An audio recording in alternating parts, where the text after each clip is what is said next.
بسم الله الرحمن الرحیم. محترمو مسلمانانو رونو او خویندو، نن در سره کاروبار کې د برکت لپاره یو درې بهترینې مستند او مجربې وظیفې هغه شیر کومه. خو د دې نه مخکې چې موږ او تاسو هره وظیفه کوو نو چې موږ او تاسو د مونځ پابند یو، ځکه چې مونځ پابندي نه وي نو که ډېرې وظیفې هغه کوو نو هم کار نه کوي. د قرآن تلاوت دا څیزونه هغه موږ او تاسو د دې خیال ساتو. هغه وظیفې در سره شیر کوم. درې وظیفې دي. په هغې کې اولنۍ وظیفه هغه دا ده چې دا یو درود شریف دی چې څوک دا درود شریف په خپل دکان یا دفتر کې دی کینی او دی ډېر دا درود شریف وایي نو انشاءالله الرحمن د الله رب العزت په فضل باندې به د ده په کاروبار کې د ده په دکان کې هغه به برکتي او دارنګې ډېره ترقي به هغه کوي. هغه درود شریف دا دی: اللهم صل علی محمد عبدک ورسولک وصل علی جمیع المؤمنین والمؤمنات والمسلمین والمسلمات. دویم نمبر وظیفه دا ده چې روزانه د سحر د مونځ نه بعد سلزله الله الصمد ویل. خو د هغې نه مخکې اول 11 پیرې درود شریف لوستل او وروستو د الله الصمد نه 11 پیرې درود شریف لوستل.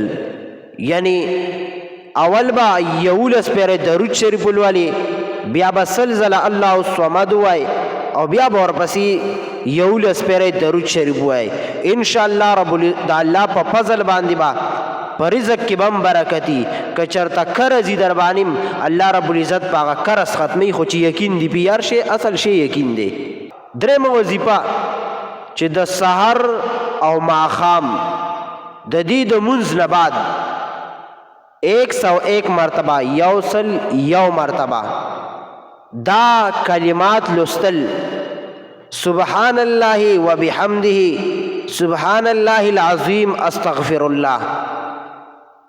چې دا وظیفه د سحر او د ماښام نه بعد، یعنی د سحر د مونځ نه بعد او د ماښام د مونځ نه بعد یو ځل دا کلمات سبحان الله وبحمده سبحان الله العظیم استغفر الله دا وی انشاءالله کاروبار کې بم برکتی، دکان کې بم برکتی، ترقی بم کوي، گاهک بم راضي، هر څه به برابر انشاءالله. او دی باره کې نبی علیہ الصلوۃ والسلام د ابن عمر رضی الله تعالی عنہ روایت ته نبی علیہ الصلوۃ والسلام له یو کس راغی دربار ته. نبی علیہ الصلوۃ والسلام ته فرمایي وې دا الله رسوله زمانه دنیا مخ اړولې دی، مخ را اړولې دی، یعنی بس غریب شوی ما اسرا سر نشته صدرک نه لګي. نبی علیہ الصلوۃ والسلام ورته فرمایل وې سړیا وې تا نه صلات الملائکه ارشوي دی، هغه در نه چرته روک شوی، یعنی د ملائکو دعا در نه چرته روکه شوی. نبی علیہ الصلوۃ والسلام ورته دا کلمات هغه ولوستل او دا کلمات ورته وویل. هغه سړی څه وخت بعد راغی نبی علیہ الصلوۃ والسلام ته وی اے د الله رسول اوس سبن ناراضي، دنیا دومره ډیره شوې ده ځای را سره نشته، حیران یم چې کم ځای کېدمه.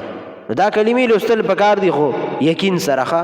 او د هغې نه مخکې موږ او تاسو له پکار دي چې څوک هم کمه وظیفه کوو نو چې مونځ کم از کم کوو ښه. نه سهار نه مونځي، نه ماښام مونځي، نه ماسخوتن مونځي، نه چېرته یا پرس کې 2 کړي او 3 نه کړي یا اړو کړي نه او دا موږ وظیفې کوو نو دا داسې خوند نه کوي او نه کار کوي ښه. نو پکار دا دی چې موږ ډومبې ځان برابر کړو، بیا وظیفې کوو ته بیا کوه او چې بیا کار نه کوو نو راشه په دې مخ راله راتو که ښه.